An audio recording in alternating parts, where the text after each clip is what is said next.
নবীজি দুখানা হাত উত্তোলন করে দোয়া করলেন, আল্লাহুম্মা ইহদি উম্মা আবি হুরায়রা, আয় আল্লাহ তাআলা আমি দোয়া করি তুমি দয়া করে আবু হুরায়রার মাকে হেদায়েত নসিব করে দাও।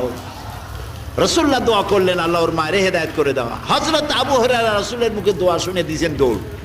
পিছন থেকে সাহাবীরা মনে করলেন আবু হুরায়রা দৌড়ায় কেন, জামা টেনে ধরছে পিছন থেকে। জিজ্ঞেস করলে আবু হুরায়রা দৌড়চ্ছ কেন, কোনো বিপদ হয়েছে নাকি? কয় না, কোনো বিপদ হয় নাই, আমাকে ছেড়ে দাও।